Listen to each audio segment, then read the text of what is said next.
heart of Arlington, there's a progressive movement taking root: restorative justice. I'm Harshit Singh, and this is the Arlington AMP podcast. Ever since I've learned about restorative justice, I've been fascinated by this philosophy, which has been gaining momentum all throughout the US as an alternative approach to addressing crime. I was even more surprised when I discovered that Arlington has a couple of different initiatives based in restorative practices. One of the organizations implementing these measures is a nonprofit called the Center for Youth and Family Advocacy. I sat down with its CEO, Devanshi Patel, to understand more about what restorative justice looks like in Arlington. I started off by asking her to explain what restorative justice is all about. Yeah, so restorative justice is a philosophy that what originates in the Black and Brown communities, right? And so it's First Nations, Indigenous people, they use restorative practice in a way to ensure that their communities stay healthy, right? So when something happens in a community, it understands that a ripple effect happens. So recognizing that, harm ripples out and needs to be addressed in a way that we honor and to the best of our ability repair the impact of that harm on everyone that has, to use the word again, been impacted by it, right? And so it's a culture-based philosophy. And so we use that specific philosophy in our work to help people take accountability for their actions, right? To give voice to those who have been impacted, and understanding that one of those persons is the person that we have identified as the one that has caused the harm. But also to meaningfully reintegrate and reinforce community values. Okay. What sets restorative justice apart, in your opinion, from traditional approaches? Yeah, I mean, retributive justice, right? It's what we use in our traditional juvenile legal system, in our criminal legal system. It's one in which we have defined what consequences could look like, right, in any given circumstance. And when we break one of the rules that we've agreed to, a law, that there are consequences, and oftentimes those consequences are punitive, right? They can be monetary consequences, they can be carceral consequences, but it doesn't provide the type of opportunity that restorative justice offers in terms of helping somebody really understand the nature and impact that their actions had on others. It's real. Retributive justice really does focus on repairing the state, right? Because that's who the contract is with. Retributive justice, which focuses on punishment, is a problematic approach when dealing with juvenile offenders. Records created through contact with juvenile court can follow kids for years, even into adulthood, and can have significant consequences down the road, including for education and employment. And it's not clear that the traditional approach is even working to reduce crime. Recent data, straight from a report to Virginia's Governor and General Assembly, paints a bleak picture.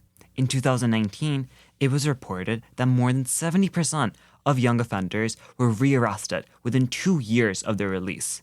The conventional method also disproportionately impacts young people of color, who are 2.5 times as likely as their white peers to be referred to the juvenile justice system. As litigators working on child welfare issues, Devanshi and several of her colleagues had already been feeling a strong pull to shift their work towards addressing the root cause of these cases through community-based prevention. But Devanshi remembers one especially tough case, in which a young person who dealt with many of the issues I mentioned ended up with a long prison sentence.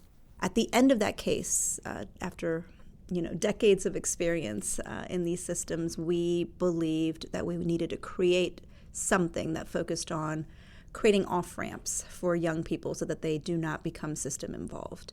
And so we have a couple of intervention strategies. One is called Promoting Empathy Through Equitable Resolution. That's our peer program, as well as the Youth Peer Court, YPC. And so both of those programs look at helping young people who have done something that's caused harm to someone And we use restorative justice as a way to be able to correct and address that harm.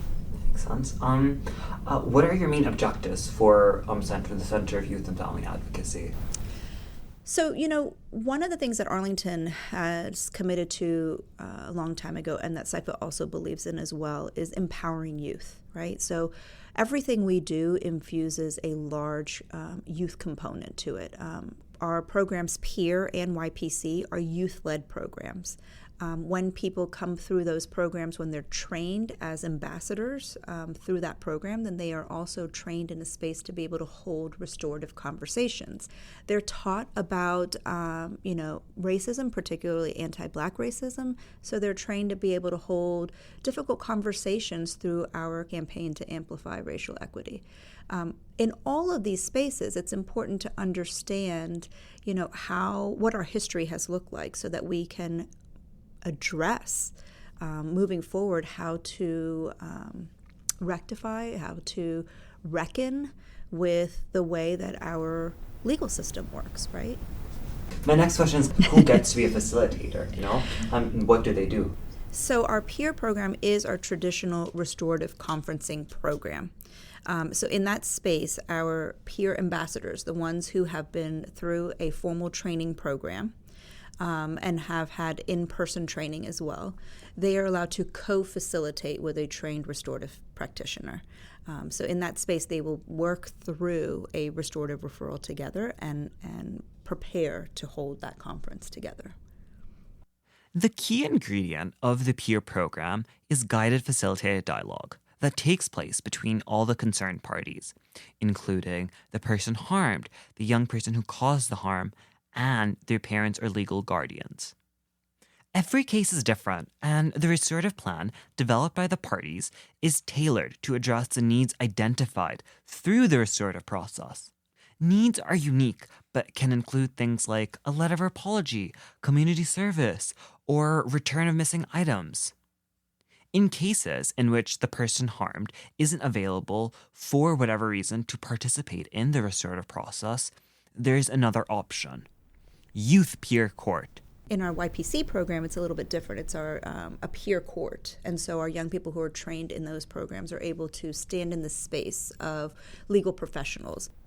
In the youth peer court, youth ambassadors fill several different roles in the restorative process.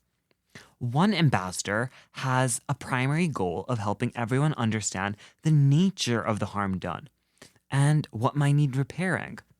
Another ambassador functions kind of like a defense attorney, standing in the corner of the young person who caused the harm and helping to uncover any mitigating circumstances or unmet needs that contributed to the harmful act. Another, called a fact finder, helps bring all the involved parties to a plan of action to repair the harm done. All of this, of course, is overseen and helped along by a trained adult. In both of these programs, participation is entirely voluntary for all parties, and each requires a person who caused the harm to want to take responsibility for the impact of their actions. Can you explain how students get referred? Is it just by the police, or are there other members, or what are the exact criteria? Yeah, so it's a young person under the age of 18, right? So a juvenile legal system referral would typically be any person under the age of 18. Any person can refer a young person who's engaged in harm in Arlington County to CYFA for evaluation for peer or YPC. So it can be a parent, it can be a neighbor, it can be a school official, it can be now the police department, it can be the court services unit, any person. So we're excited to announce our most recent partnership with the Arlington County Police Department. And in that space, what our goal has always been is eliminate the on-ramps or the entry points into the legal system. And so what we're doing with Arlington County Police is we're training police officers to understand how these programs work, what restorative practice and philosophy is. So when they come across young people who fall within the criteria for being able to be referred into our programs, that we can make those necessary referrals and keep kids out of the legal system. Got So could you explain how your project fits into the larger efforts by Arlington County to implement restorative justice? Yeah, thinking about adolescent brain development, thinking about the severity of the harm that we're, the offense that we're looking at. There are specific and certain things that really do not require entry into the legal system, and perhaps even police resources at all. So what we're looking at trying to do is shift community culture away from reliance on these types of resources and allowing community to regain its power in many ways, to be able to address things that are happening amongst community members by community members. Got it. Restorative justice emphasizes repairing harm and building relationships, as you said. So can you share a specific success story or just a general example of how these practices have positively impacted, or just an experience of a youth or family in Arlington with restorative justice? The thing about, one thing is all of our processes are confidential, so we don't share those stories, and this type of work has benefited many people in many different ways, right? So, in peer, where we can bring people together and specifically address what happened and the impact that harm has caused on another person. You can see the shift and the changes in people when they are sitting across from each other through facilitated dialogue and having those conversations. I think even when young people are going through our training programs, they're going through our academies, there's information they didn't know. It's information that's new to them. And whether it's discussions on trauma, whether it's discussions on race, power, privilege, or bias, whether it's even just discussions on how our legal system works, there's an awakening. So, in the training spaces, there's impact on young people. The other thing is, again, when a person has gone through our program and they are now holding a restorative conversation with others, you can see the impact that it has when a young person is leading others, right? And so the philosophy allows us to examine different difficult topics in a way that brings down defenses and provides opportunity for meaningful discussion. Looking ahead, what are your long-term visions for the growth and sustainability of restorative justice programs in Arlington? Yeah, I think the overall hope for Arlington County is that what we may see now in terms of community building and rebuilding is that people do feel like they are connected here. And so our work is to try to expand that, amplify that, so that every person in Arlington feels connected to others, so that we are I think you hear one Arlington, but we are a community that cares for one another. Relationships are an everyday commitment. So we hope to be able to be an organization that stands in a space to be able to provide opportunities for that everyday commitment.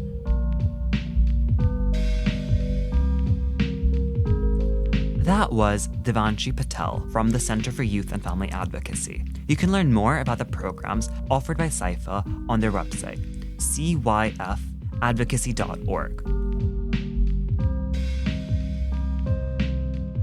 Thank you for listening to the Arlington AMP podcast. This story was published as a part of Arlington Independent Media's Youth Journalism Initiative. You can learn more about that at arlingtonmedia.org.